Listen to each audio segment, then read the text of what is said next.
So, okay, so this game is an oldie. It came out a while ago. There were remakes of it, but the original version was, 20 years ago it came out. Almost 20 years. That's crazy.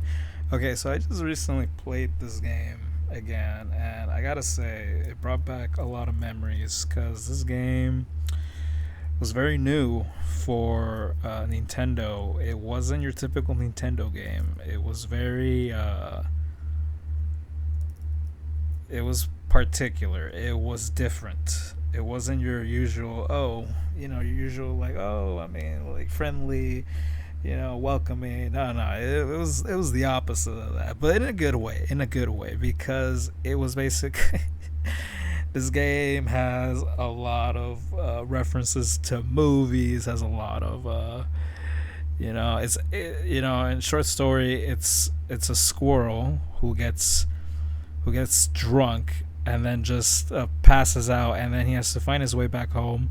But he goes through a lot to get home, and I won't say what happens at the end, but there is so many references that I loved about this. It really showed back then that Rare was willing to take on like different ideas and bring them forth to an audience that was so used to games like Donkey Kong or Mario 64. No, this one took it, spun their game around, and we're like, we're gonna do something really, really different. And it's a classic. It's a classic game. Whoever hasn't owned an N64, whoever has not played this game, I recommend it. It is a top game, and you go to see, for example, like, it's really rare. Get it? Because the company made it. Okay, it's really rare that a lot of uh, it's weird, right? Like, it's rare that a game gets good scores all around the map. You see it from almost everywhere. 490, 7 out of 10, 20 out of 20, B plus. IGN gave it a 9.9, 3 stars, 5.5. So it's nothing. There was almost nothing. Actually, nothing negative. There's nothing negative in this game. And it goes to show that, and it got a cold following because people wanted to see Conker's Bad Fur Day Part Two, which I play that. I play that. So, and then I was thinking, I remember there was so many movies that were spoofed in this game in a hilarious way.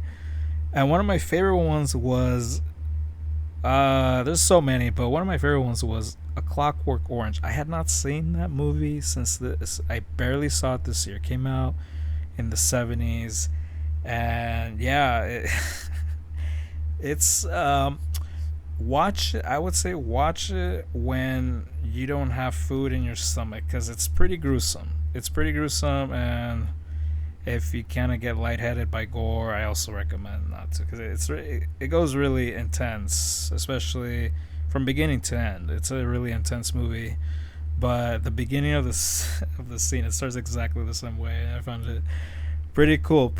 But I'm gonna definitely look up all these movies and just see, because usually when games give references to movies, it means it should be given a watch. Like The Wizard of Oz is a classic. I didn't see where it was referenced. Yeah, because I haven't seen it. I've not seen The Wizard of Oz. I saw bits and parts of it when I was younger, but I didn't see the whole thing. Alice in Wonderland was also referenced, and then oh yeah, the Blair Witch Project. Okay, this one I would say, okay, I would say that's far fetched because it's just like it's part of the mansion, but okay, okay, I can see why. I can see that. I can see that. I mean, it is in the middle of nowhere, right? And then my favorite, okay, yeah, the Exorcist was referenced to. I have not seen that, and I don't know if I plan to, because I'm creeped out by like those kinds of movies. What was it, The Nun? Those kinds of movies kind of creep me out. This one was the best. It's exactly for part, and it's hilarious. Like, the scene is gruesome, but How they portrayed it in the game is hilarious. The Matrix, Pulp Fiction. It's just an iconic game, and like I'm trying to think of a game where they come close to like kind of just like being like different uh this different game that just kind of like made people's heads turn and go, what, like what am I playing here, to reference, there, not to spoil too much, but there's a level where you have to fight a big poo. Just letting you know before you get there. And he sings Shakespearean, or at least very poetic, and uh, very poetic, but it's not. It's just all fun. It's all fun and craziness. So yeah, those are my thoughts. Yep.